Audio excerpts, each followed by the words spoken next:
Casares então anunciou que ano que vem começa um novo período. O Casares 2, digamos assim. Casares 2. Casares 2 vai ser um período de vacas magras ou de contenção de gastos, digamos assim. Você já tem noção do que vai acontecer, né? Eu gostei muito, né, daquela entrevista da Priscila Senhorães com o Casares. A única coisa que eu consegui, na verdade, que eu gostei muito, porque assim, ele dá volta e não sai do lugar, né? Mas a única coisa que deu pra entender de claro ali que ele falou só vai entrar jogador se sair jogador. Então, diante disso, tem alguma pista aí de quem deve sair, quem permanece, ou você acha que isso realmente fica só para dezembro? Então, aí entra essa questão do Zubeldia, né? Porque eu acho que a vaidade atrapalha um pouco nesse momento, porque eu acho que esse era o momento do Casares e do Belmonte entregarem a chave do vestiário pro Zubeldia.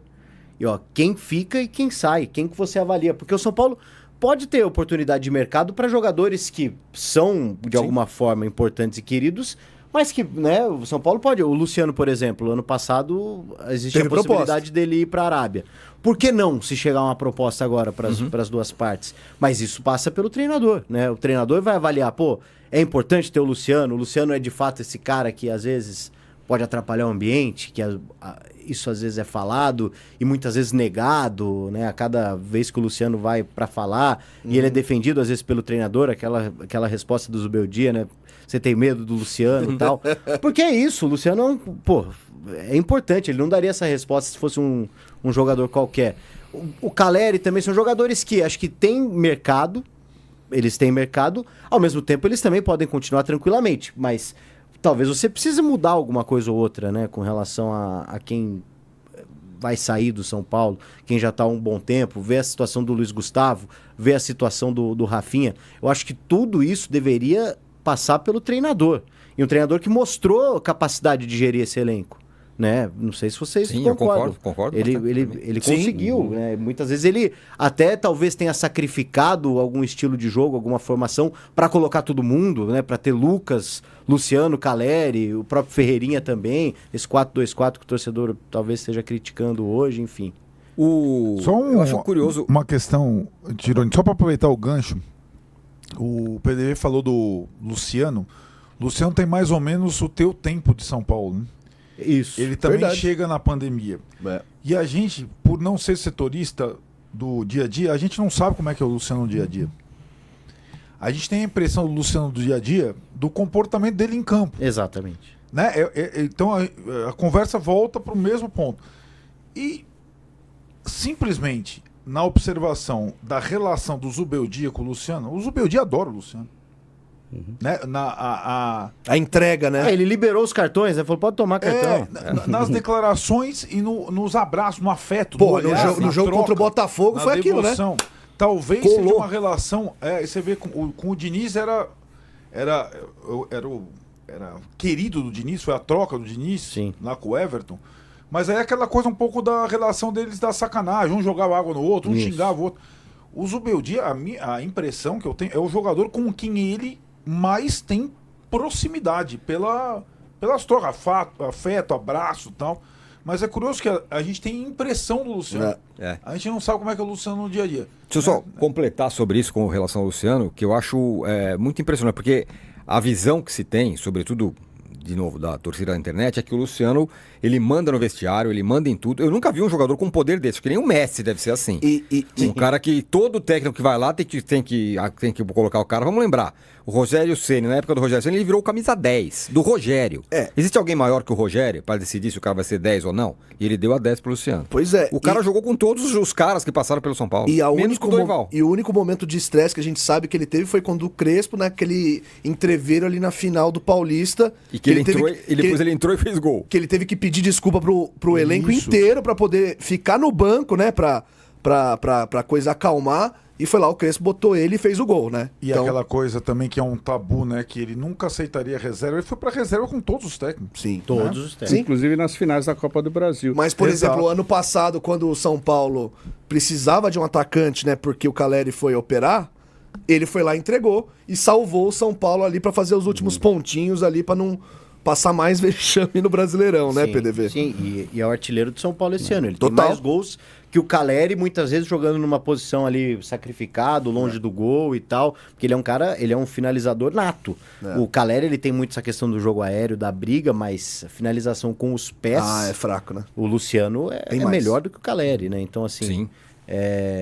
Eu acho que é nesse sentido que o Zubeldia seria importante já... É que, cara, tem uma coisa também, né? Eu tô aqui defendendo o trabalho do Zubeldia, mas tudo isso cai por terra se o São Paulo ficar de fora da Libertadores, da pré-Libertadores, né? Porque, analisando como um todo, porque aí vai ser uma campanha, vai ser um fracasso. Daí é isso que eu queria colocar para você, para vocês aqui, para também para a turma que nos assiste. Aliás, se você está assistindo pelo canal 3E, siga o Arnaldo Tironi. Se você está assistindo pelo Arnaldo Tironi, siga a gente, tá? Siga o canal 3 Zagueiros também e na sequência você vai ser direcionado por um programa super legal, que é o maior São Paulino do mundo. Além disso, só um parênteses, um plus a mais. Seguinte, São Paulo volta finalmente à sua casa dia 9 de novembro contra o Atlético Paranaense. Arnaldo Ribeiro já está acampado na porta do Morumbis. E é o seguinte, colocamos uma meta ali no chat do canal 3E, então dê uma olhada lá que tem coisa legal pra você lá. Siga. Tem presente, hein? Presentinho.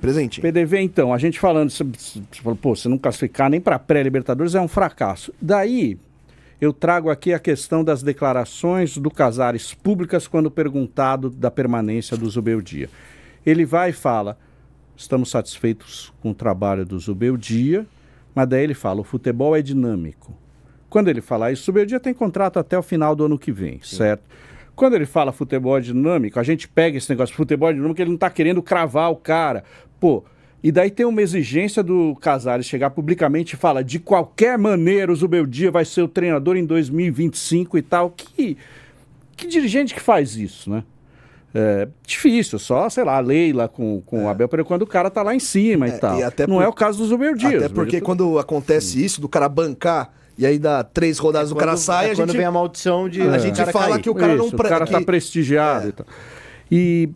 daí eu pergunto, não está certo você chegar e fazer uma exigência, condicionar o trabalho de 2025 ao que vai acontecer esse ano e daí não garantir? Na verdade, eu acho que ninguém deveria estar garantido se o São Paulo não conseguir agora, que tem tempo para treinar, né? Tem um objetivo só, está na zona de classificação da Libertadores, é só se manter nessas rodadas finais onde está. Tem toda a estrutura, todo mundo ganhando o seu salário e tal.